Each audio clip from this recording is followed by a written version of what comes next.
श्रीमद् भागवत की दशम स्कंद के प्रारंभ में श्री कृष्ण के प्राकट्य का वर्णन कर रहे हैं।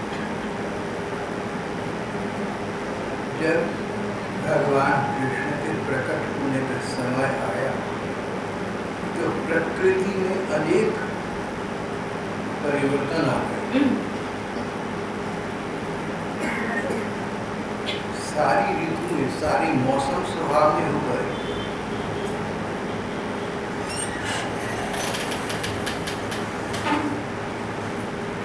प्रकृति में सुषमा का संचार हो गया।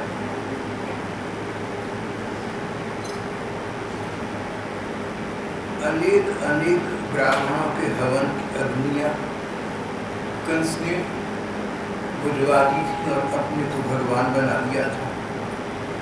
ब्राह्मणों की कभी न बुझने वाली अग्नियां जो कंस के अत्याचार से बुझा दी गई थी, वे इस समय अपने आप प्रज्वलित हुए। भगवान का प्राकट्य होने वाला है। उससे पूर्व ही पूरी प्रकृति मान उनके स्वागत उनके सम्मान की तैयारियां कर रही। मौसम अपने आप अनुकूल हो गया।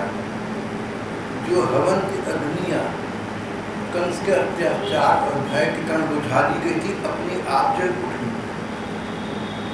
जो सत्पुरुष थे, सज्जन थे, भक्तजन थे, अभी तक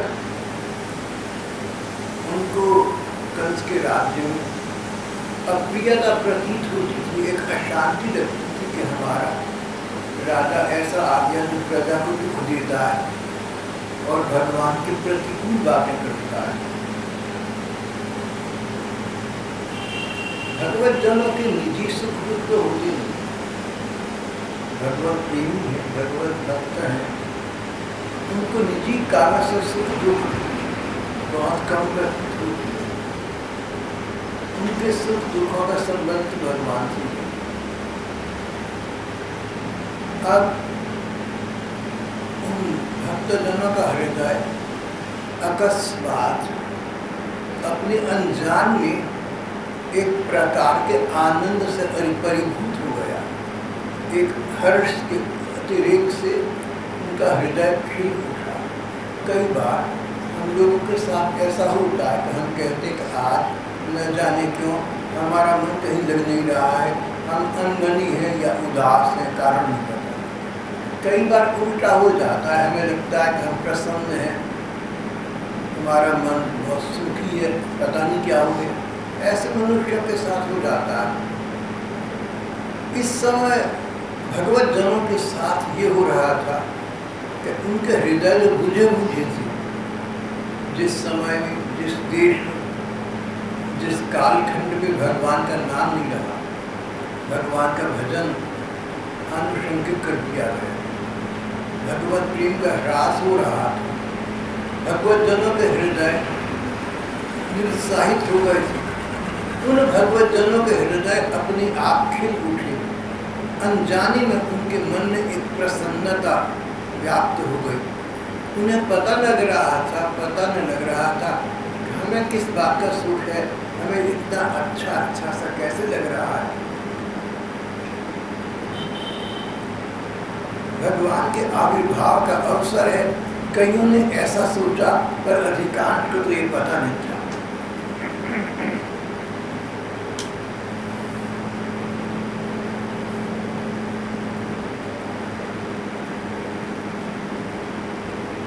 और इस प्रकार के सुख संपन्न वातावरण में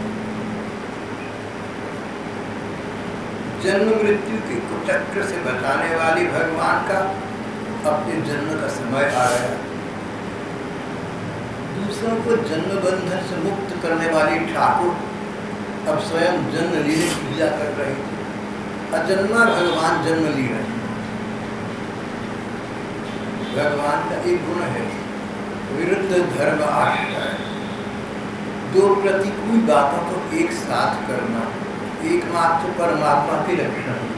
जैसे हम कहते हैं कि दिन और रात एक साथ नहीं हो सकती, प्रकाश और अंधकार साथ नहीं हो सकते, लेकिन भगवान के भगवान की स्थिति में भगवान के लिए ही सब बातें संभव है। अगर भगवान चाहें अंधकार और प्रकाश को इकट्ठा प्रकट कर, रात्रि और दिन एकत्रित होना है, विरुद्ध धर्माश्रय। तो भगवान ने विरुद्ध धर्माश्रय का आश्रय लिया और अजन्मा भगवान, जिनका जन्म कभी होता ही नहीं, आज जन्म की क्रिया कर रही थी। जन्म के चक्र से छुड़ाने वाली भगवान के अवतार का समय था। आधी रात, चारों ओर अंधेरा छाया था। उस समय जो भगवान सभी जीवों के हृदय में सदा विराजते रहते हैं, वे भगवान देवकी के श्री विग्रह से प्रकट हुए। मानो पूर्व दिशा में पूर्ण चंद्र का उदय हो गया। वसुदेव जी ने देखा और तो वहां तो था नहीं। वसुदेव देवकी कंस के कारागार में थे।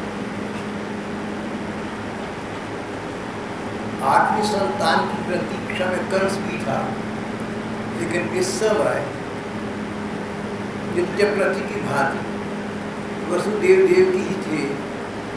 वसुदेव जी ने देखा उनके सामने एक अद्भुत बालक है, नेत्र कमल के समान विशाल, 4 हाथों में शंख, चक्र, गदा और पद्म धारण किए हुए हैं।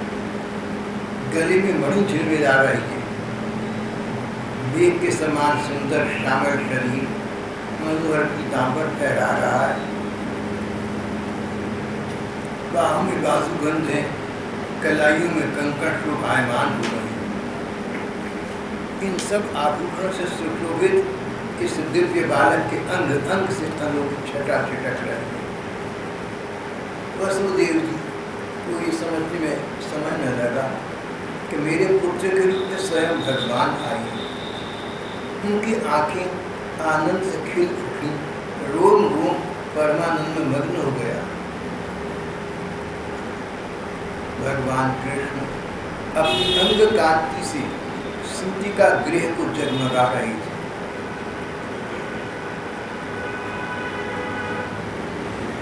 वसुदेव जी ने देखा कि साक्षात श्री कृष्ण मेरे सामने प्रकट। वसुदेव जी ने देखा कि श्री कृष्ण उनके सामने सचमुच प्रकट। ये वाक्य बड़ा गहरा, बड़ा महत्वपूर्ण है। जन्म से पहले तो किसी बच्चे का नाम होता नहीं और न जन्म से पहले कोई प्रकट कहीं हो सकता है। आप हम लोग सभी का जन्म कभी हुआ होगा। जन्म से पहले तो न हमारी शरीर थी, न हमारी नाम थी। तो जन्म से पहले कोई किसी के सामने प्रकट हुआ हो, ये बात साधारण संसार में नहीं देखी जा रही। श्री कृष्ण अवतार लेकर ब्रज में प्रकट हुए, सो तो अलग बात है, पर अवतारी लीला से पहले भगवान अपने नित्य धाम में थे। यद्गत्वा न निवर्तन्ते तद्धाम परमम्। भगवान का नित्य धाम दिव्य वृंदावन, गुरु कली। भगवान कृष्ण तो नित्य तत्व का नाम है।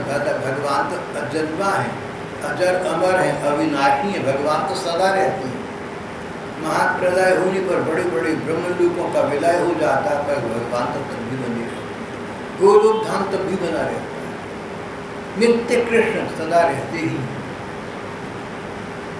वसुदेव जी ने देखा कि भगवान कृष्ण जो सदा सर्वदा रहते ही हैं, आज उनके पुत्र के रूप में जन्म लेने वाले हैं। इस आश्चर्य से उनका हृदय आनंदातिरेक से भर गया। उन्होंने भगवान की स्तुति की और कहा, भगवान ये कंस बड़ा दुष्ट है। आपने संसार की रक्षा के लिए मेरे घर अवतार लिया है।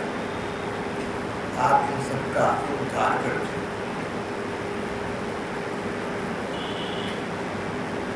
जब कंस को पता लगा कि आपका अवतार हमारे घर होने वाला है, तब उसने आपके भय से आपके बड़े भाइयों को मार डाला।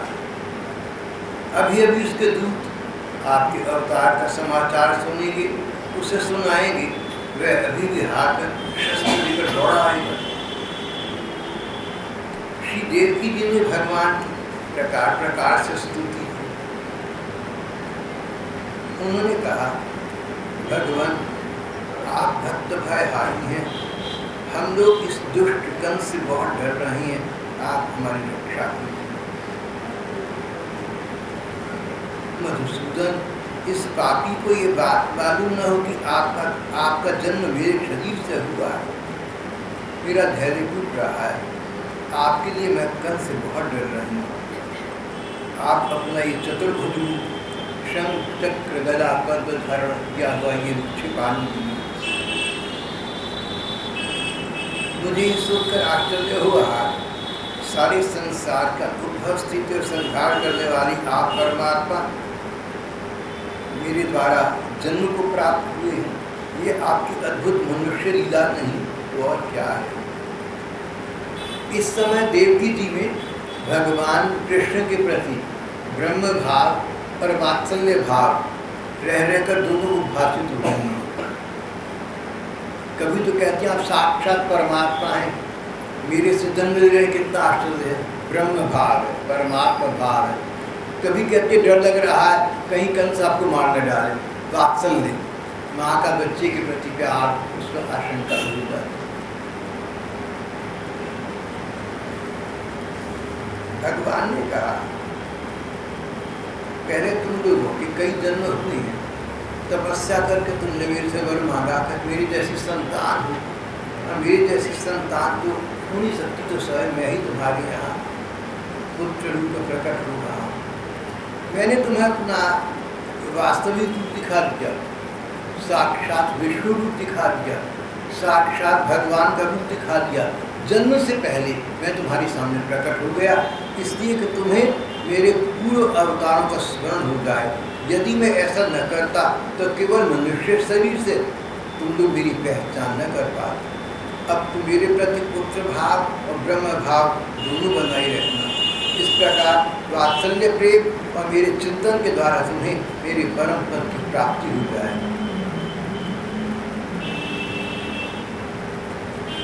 भगवान ने अपनी माया से अपने अवतारी माता पिता के देखते देखते एक साधारण शिशु का रूप धारण कर लिया। माता पिता के सामने बच्चा कोई रूप धारण नहीं किया करता। भगवान का जन्म तो हुआ नहीं, जन्म की लीला हुई, उन्होंने ऐसा दिखाया कि मेरा जन्म हुआ। भगवान की प्रेरणा से वसुदेव जी ने भगवान को लेकर सूती का गृह से बाहर निकलने की इच्छा की। उसी समय नंद जी की पत्नी यशोदा के यहाँ योग माया का जन्म हुआ, जो भगवान की शक्ति है, उन्हीं के समान जन्म मृत्यु रहित है। माया ने द्वारपाल और नगरवासियों के समस्त इंद्रियों की वृत्तियाँ हर ली, सबके सब अचेत होकर सो रहे।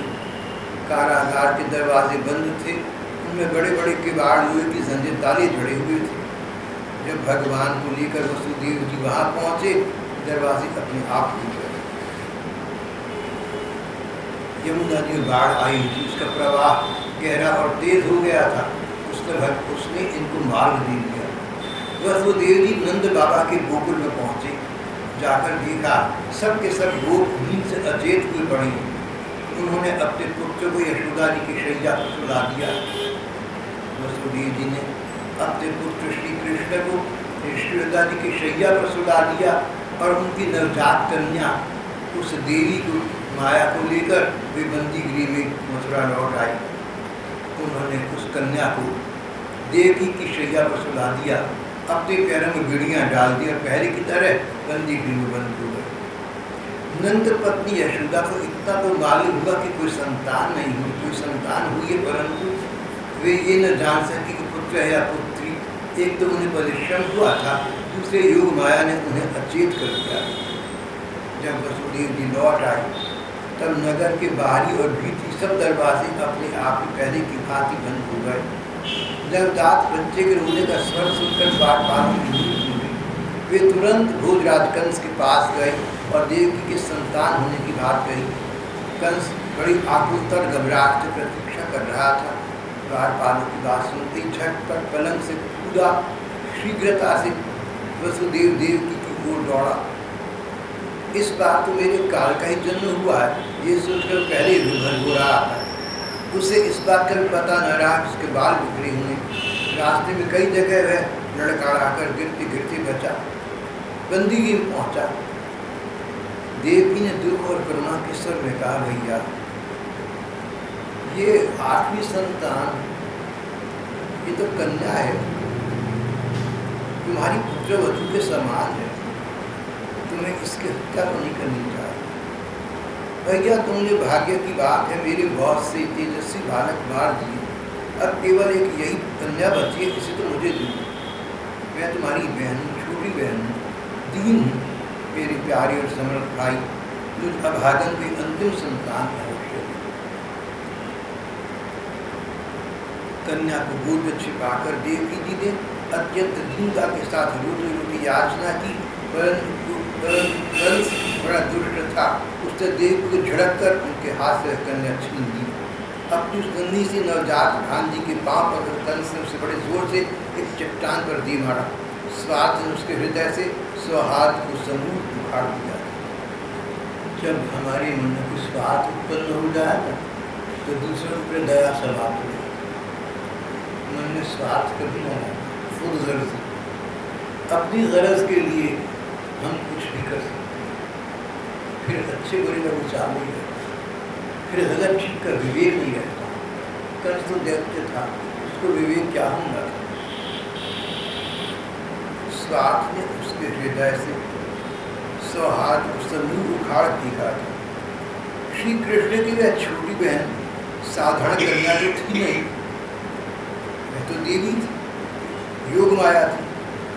कंस के हाथ से छूटकर वह पृथ्वी पर पटकी गई तो उसकी मृत्यु तो हुई नहीं, वह तो आकाश में चली गई और बड़े बड़े 8 हाथों में आयु द्विवेदी पड़ी।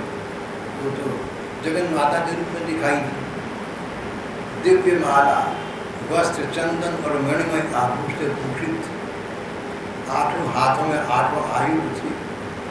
बड़े बड़े देवता उनकी भेंट की सामग्री अर्पित करके स्तुति कर रहे थे। उन देवी ने कंस से कहा, पगले, मुझे मारने से तुझे क्या मिला? देख, तेरे पूर्व जन्म का शत्रु तुझे मार डालने के लिए किसी अन्य स्थान पर उत्पन्न हो चुका है। अब तू व्यर्थ निर्दोष बालकों की हत्या मत कर।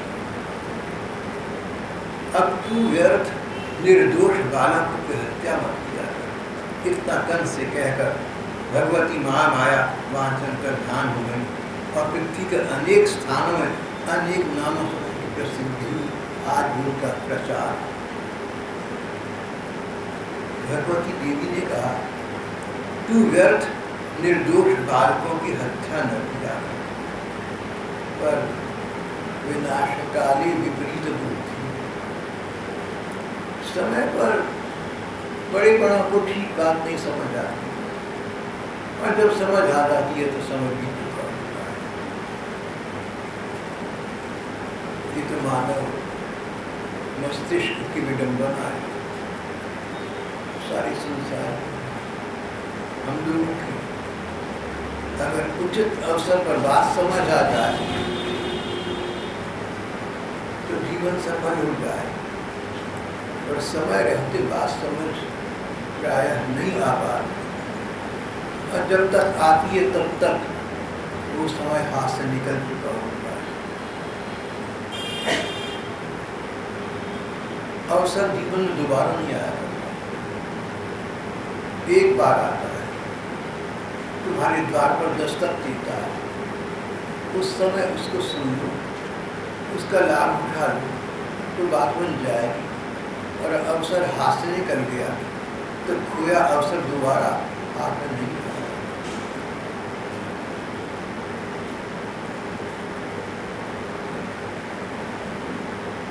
महामाया ने कंस को सतर्क भी किया कि व्यर्थ तू अब निरपराध बच्चों की हत्या मत किया कर, पर प्रभाव प्रतिकूल पड़ा, उल्टा पड़ा।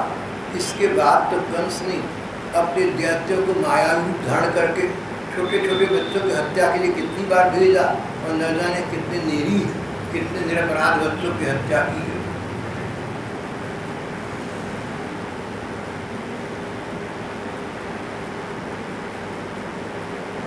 देवी की बात सुनकर कंस को आश्चर्य हुआ। उसने उसी समय देव के वसुदेव को पैर से छोड़ दिया, मानो अब सूर्य से भागा। बोला, मेरी प्यारी बहन और बहनों, मैं बड़ा पापी हूँ, राक्षस जैसे अपने बच्चों को मार डाले, मैंने तुम्हारे बच्चों को मार डाला, मुझे इस बात का बहुत खेद है। मैं इतना दुष्ट हूँ कि करुणा का मुझमें लीडता निकला। मैंने अपने भाई बंधु हृदय तक का त्याग कर दिया। पता नहीं अब मुझे किस नरक में जाना होगा। वास्तव में मैं जीवित रहते मुर्दा ही हूँ। पर देखो, केवल मनुष्य झूठ नहीं बोलते, देवता भी झूठ बोलते हैं, विधाता भी झूठ बोलते हैं। उन्हीं पर विश्वास करके, आकाशवाणी पर विश्वास करके मैंने अपनी बहन के बच्चे मार डाले। मैं कितना पापी हूँ। तुम दोनों महात्मा हो, अपने पुत्रों के लिए शोक मत करो, उन्हें तो अपने कर्म का ही फल मिला है। सभी प्राणी प्रारब्ध के अनुसार, सभी प्राणी प्रारब्ध के अधीन हैं, वे सदा सर्वदा एक साथ नहीं रह सकते। कंस बात तो ठीक कह रहा है, पर है विडंबना। अपनी छोटी बहन देवकी से कंस ने कहा, पुत्रों के लिए शोक मत करो, 6 बच्चे मार दिए थे पहले, उन्हें तो अपने कर्म का ही फल मिला है। ये तो सच बात है, बच्चों को तो कर्म का फल मिला है। संसार में जहाँ सुख है दुख है, सब कर्म का फल है, लेकिन देने वाला निमित्त तो बनता ही है।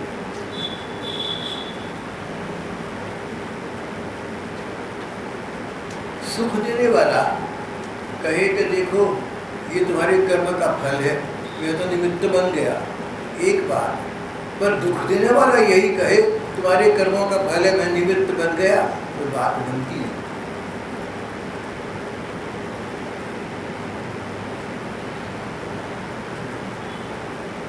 सभी प्राणी प्रारब्ध के अधीन हैं, सदा सर्वदा एक साथ नहीं रह पाते। मिट्टी के बने हुए पदार्थ बनते बिगड़ते रहते हैं, परंतु मिट्टी में कोई अंतर नहीं आता। इसी प्रकार शरीर का बनना बिगड़ना चलता रहता है, पर आत्मा पर इसका कोई प्रभाव नहीं पड़ता।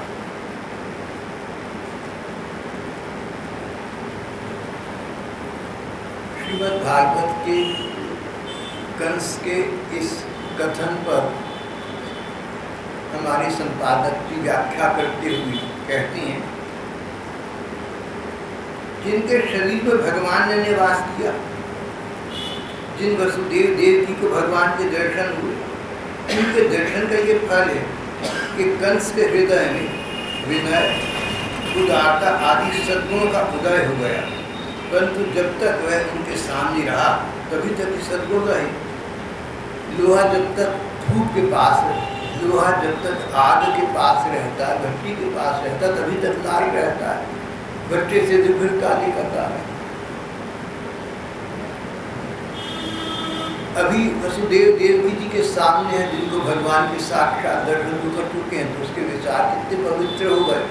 उसे अपने किए पर पश्चाताप हो रहा है। अभी यहाँ से जाएगा और अपने मंत्रियों के संग बैठेगा तो वही दुस्संग, फिर उसका वही परिणाम करेगा, वही जो नहीं करना चाहिए। अभी भी दैत्यों को भेजेगा भगवान का वध कराने के लिए।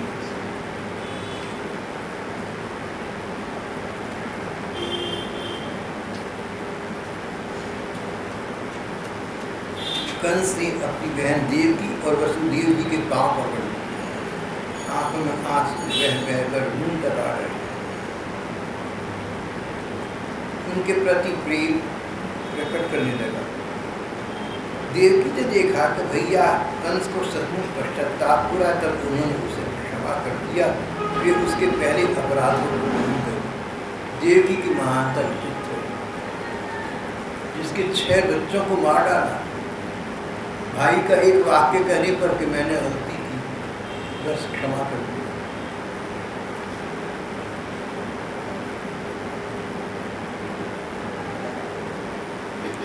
देवकी भगवत भक्त थी, देवकी में असाधारण गुण थे। भगवत भक्त होने के कारण ही वो इस अपराधी कंस को क्षमा कर सके, उसके अपराधों को भूल गए। अंग्रेजी की एक कहावत है कि फॉरगिव इज टू फॉरगेट। अगर किसी ने तुम्हारे प्रति अपराध किया और तुम समझते कि तुमने उसे क्षमा कर दिया, तो क्षमा करना तभी सच्चा सार्थक माना जाएगा जब तुम भूल गए कि उसने अपराध किया था। अगर तुम्हें याद तो रहा कि अपराधी है पर तुमने क्षमा कर दिया, तो उसके अपराध का बोध कब तुम पर सक्रिय हो जाएगा दोबारा, कुछ पता नहीं। देवकी भूल गई इस बात को कि इसने मेरे 6 बच्चों को वध किया, कम से कम वर्तमान में भूल गई।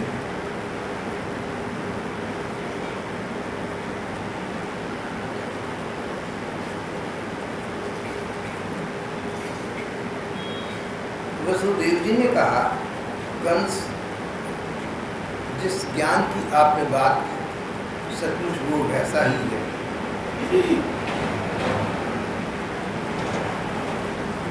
जीव अज्ञान के कारण ही शरीर को मैं मान बैठता है, इसी से अपने पराये का भेद हो जाता है। भेद दृष्टि होने से ही सुख दुख लोभ मोह आदि से व्यक्ति अंधा रहता है।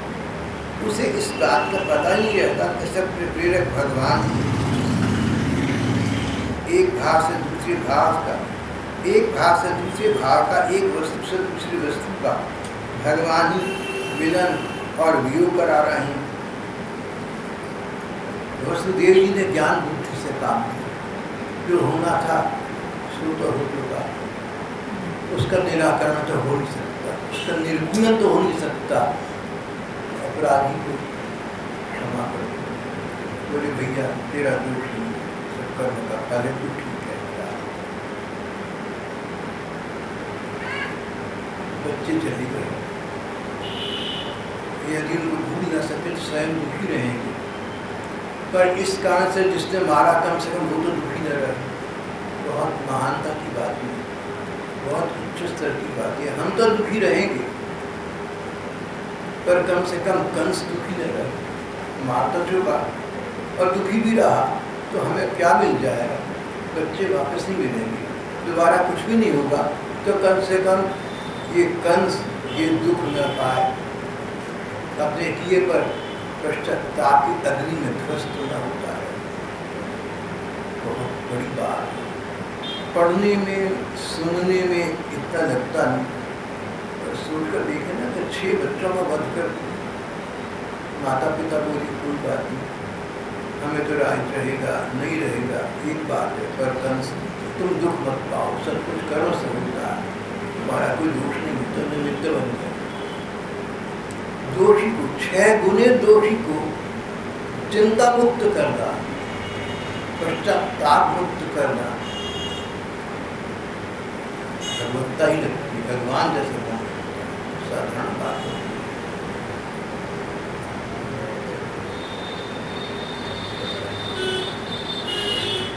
सर्वोपरि बात ये वसुदेव जी ने कहा कि सब संयोग वियोग करने वाली कराने वाली सच बात यह कि भगवान ही है। कहीं संयोग है कहीं वियोग है, प्रेरक शक्ति तो परमात्मा है और उनके विधान में अमंगल नहीं होता। जब हमें कोई बात होती है उस समय ऐसा लगता है कि बड़ी दुखद बात हो गई, उस दुखद स्थिति में हम ये नहीं सोच पाते कि अंततः इसमें कुछ सुख छिपा हुआ। देखिए इस दुख की वेला में 6 बच्चों की मृत्यु पर वसुदेव जी इतने विवेक की बात कर रहे हैं, सोचकर आपको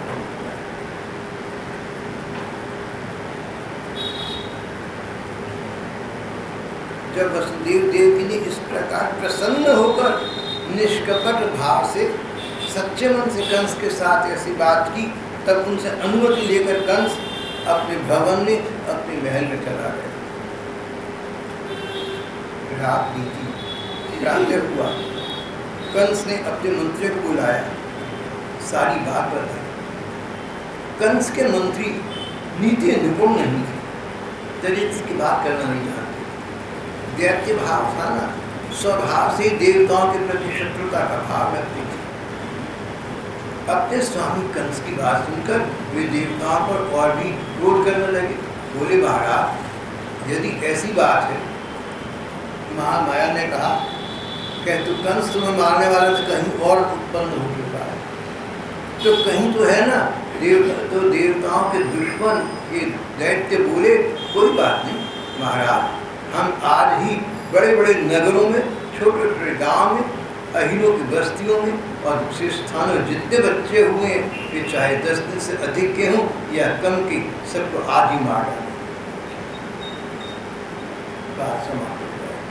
10 दिन से छोटे जितने बच्चे हमारे साम्राज्य में कहीं भी हुए दूर पार, हम सबकी हत्या कर दें।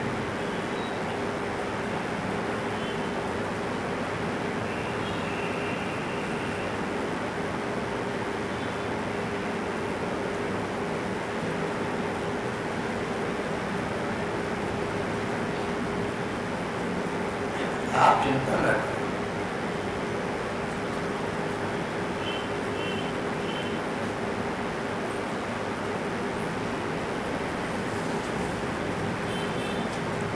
महाराज, देवताओं की जड़ है विष्णु।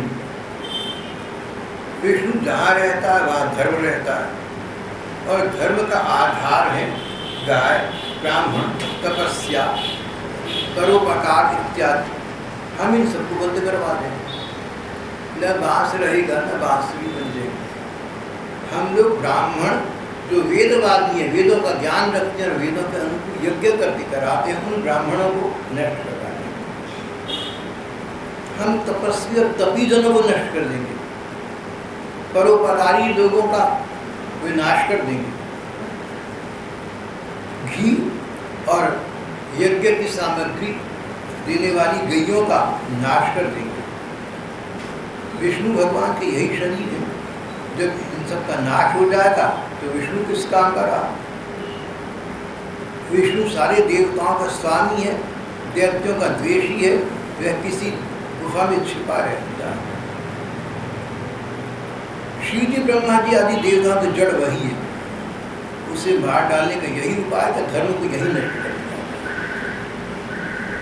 जैसी जिसकी बुद्धि है वो वैसी बात करता है। जब भगवान है तो उनको कौन मार सकता है, इस बात को दैत्य भी जानते थे। पर इस समय उनकी बुद्धि को ये हो गया, कहते हैं हम जो विष्णु की जड़ है, विष्णु के आधार है, उनको मार डालें। विष्णु देवताओं का स्वामी है, दैत्यों का प्रधान द्वेषी है। अगर हम सत्य की बात करें, न्याय की बात करें, तो हमारे पुराण के इतिहास में तो ऐसा आया नहीं। विष्णु देवताओं का स्वामी और दैत्यों का द्वेषी है। तो दैत्य तो राजा बलि भी था, उसका द्वेष भगवान ने कुछ भी नहीं किया। प्रहलाद जी तो दैत्य थे और दैत्यों के राजा के जन्म लिए दे चुके थे। भगवान ने प्रहलाद के साथ प्रेम का नाता निभाया। भगवान का संबंध दैत्य और देवता से नहीं है, दूसरे के भाव से है। अगर दैत्य, अगर दुष्ट राक्षस अपने स्वभाव को बदलकर भगवान की शरण में चली जाए, भगवान उनको पनाह देती हैं। जैसा राजा बलि हुआ, विभीषण भी रावण का भाई दैत्य था, दैत्य की नगरी में रहता था। विभीषण ने समर्पण कर दिया, भगवान ने उसको स्वीकार कर लिया। भगवान ने ऐसा नहीं किया कि जिसको दैत्य देखा उसके साथ तो बुरा व्यवहार किया, जिसको देवता देखा उसके साथ अच्छा किया। भगवान का वर्गीकरण ये था कि जो लोग भगवान की शरण में जाकर अब सुधर जाएंगे, भगवान उनको शरण दे देंगे, उनका कल्याण करेंगे। और जो लोग फिर भी सुधरने को तैयार नहीं है, वो चाहे भगवान के कोई तपस्वी क्यों ना हो, ऋषि मुनि क्यों ना हो, भगवान उनको भी क्षमा नहीं करेंगे। दुर्वासा ऋषि का वृत्तांत सब जानते हैं। जब राजा अम्बरीश के प्रतिकूल तपस्वी देवर्षि श्री दुर्वासा जी ने अपना क्रोध प्रयोग करना चाहा, तो दुर्वासा जी की कितनी दुर्गति हुई। उन्हें भगवान के भक्त अम्बरीश से क्षमा मांगनी पड़ी। यहाँ पर दैत्यों का ये कहना कि भगवान देवताओं के स्वामी हैं और दैत्यों के प्रधान द्वेषी हैं, किसी गुफा में छिपे रहते हैं। भगवान तो कहीं छिपे नहीं रहते, भगवान तो सारे हैं।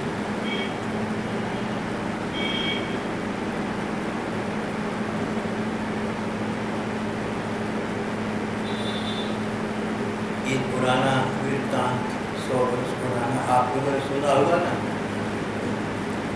एक व्यक्ति नास्तिक था, भगवान को नहीं मानता था, इसके अतिरिक्त अच्छा था, स्वामी विवेकानंद का मित्र था, लेकिन विवेकानंद से कहता भगवान कहीं नहीं है, तू तो मूर्ख बना फिर गया सन्यासी। एक बार उस नास्तिक मित्र ने स्वामी विवेकानंद को अपने घर बुलाया। स्वामी जी उसके घर गए तो उसने घर के दरवाजे पर देखा, जानबूझकर लिखा हुआ था गॉड इज नोवेयर, भगवान कहीं नहीं है, no and O no, nowhere. तो स्वामी विवेकानंद बहुत वर्चस्व वाले व्यक्ति थे, बहुत प्रतिभाशील थे। उन्होंने अक्षर विन्यास थोड़ा सा परिवर्तित कर दिया, नो वेयर, नो के बाद डब्ल्यू, तो नो के साथ लगा दिया नाउ, एन ओ डब्ल्यू बन गया नाउ, शेष है क्या here, God is now here. भैया जब तक तू था अंदर तो वाकई गॉड नहीं था, अब मैं आ गया हूँ तो गॉड इज हियर। बात ये कि भगवान अगर है तो सारी में है, इसको सभी जानते हैं। जो लोग भगवान को नहीं मानते अलग बात है, पर जो मानते हैं उनको पता है कि भगवान सारी में है। हरि व्यापक सर्वत्र समाना, प्रेम ते प्रकट हूँ ही मैं जाना। भगवान तो सारी में समान रूप से व्यापक है। स्वामी जी ने कहा कि मैं भगवान से प्रेम करता हूँ तो नाउ हियर, तो वो भगवान अब यहाँ प्रकट है, नहीं करता तो दो बेर तेरे लिए, दो बेर मेरे लिए यहाँ प्रकट है। एक तो कंस की बुद्धि स्वयं बिगड़ी हुई थी, फिर उसे मंत्री ऐसे मिले जो उससे बड़े दुष्ट थे। हर जगह मंथराए हैं, भरी पड़ी, कई का में मंथराए जाते हैं, भरी पड़ी।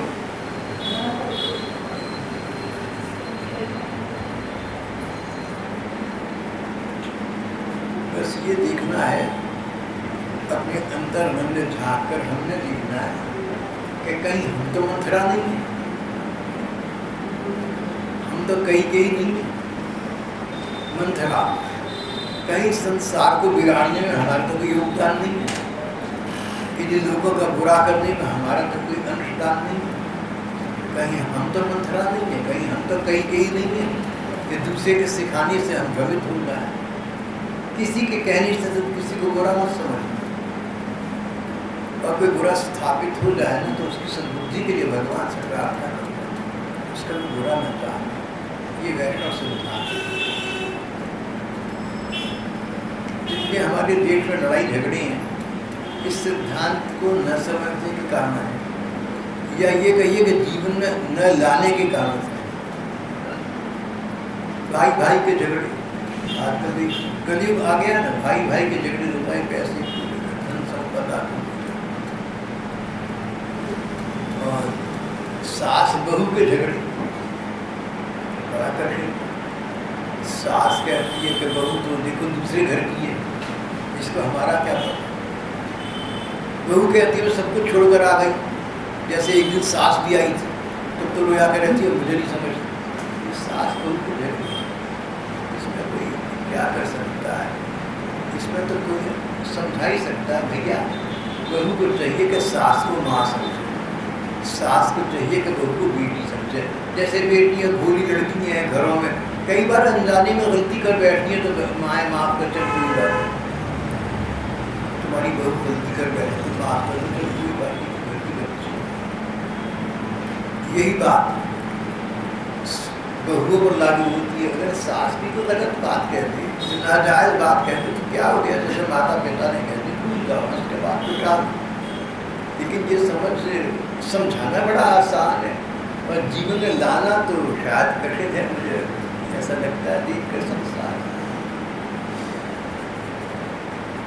प्रयत्न तो यही करना चाहिए, विशेषतः सज्जनों, वैष्णव जनों को, भगवत जनों को, सत्संगियों को प्रयत्न करना चाहिए कि दूसरे का मान सम्मान रखें, उसके साथ स्नेह सम्मान का भाव रखें, जहाँ तक हो सके वहाँ तक तो करें। एक तो बुद्धि बिगड़ी हुई, फिर मंत्री ऐसे उससे बढ़कर दुष्ट। मैंने ऐसे शायद कहीं देखे हैं कि दुष्ट के साथी से बढ़कर दुष्ट, शायद आपने भी देखा, आपने तो ज़्यादा देखे होंगे, क्योंकि मेरा तो संस्कार बड़ा सीमित सा है। मैंने सुने होंगे, लेकिन आपने तो कईयों ने शायद देखे होंगे कि व्यक्ति की अपनी बुद्धि भ्रष्ट, उसके मित्र, उसके सहयोगी उससे भी अधिक दुष्ट, दुस्संग तभी कहा गया है, बड़ी खराब दुस्संग, गलत व्यक्ति का संग है।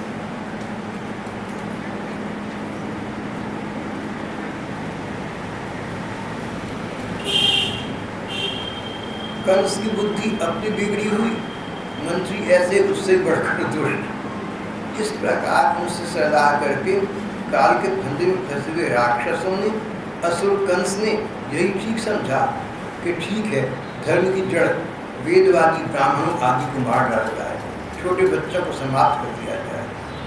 उससे हिंसा प्रेमी राक्षसों को संत पुरुषों के हिंसा करने का आदेश दिया। जो राक्षस अधिक निर्दय थे, उनको आदेश दिया कि संत पुरुषों की हिंसा करो।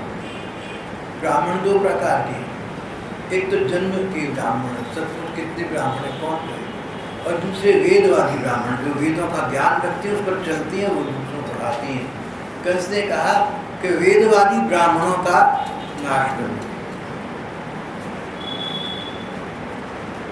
ये राक्षस इच्छानुसार धारण कर सकते थे। जब वे इधर उधर चले गए, तब कंस ने अपने महल में प्रवेश किया। कंस के सिर पर मौत नाच रही। यही कारण कि उसने दुष्टों के कहलावे में आकर संतों से एक बार फिर द्वेष किया। जो लोग महान संत पुरुषों का अनादर करते हैं, उनका वह कुकर्म उनके कल्याण के साधनों को नष्ट कर देता है। संत पुरुषों का अनादर आयु श्रियम यशो धर्मम लोकानाशिष एव च हन्त श्रेयांस सर्वाणि पुंसो भवति प्रभा। भगवत जन का, संत पुरुषों का, महात्माओं का निरादर नहीं करना चाहिए। उनका किया गया निरादर, निरादर करने वाले को बहुत महंगा पड़ता है। संत जनों का, भगवत जन का तो सम्मान करना चाहिए। उनमें कोई त्रुटि या दोष दिख जाए तो उस पर निगाह न डालकर जो उनका गुण है भगवत प्रेम, उस तक अपने को सीमित रखना चाहिए। तो व्यक्ति का अपना कल्याण होता है, समाज का कल्याण होता है, वर्तमान में कल्याण होता है, तो भविष्य में सुधर जाता है। यहाँ श्रीमद् भागवत का आज का ये प्रसंग है।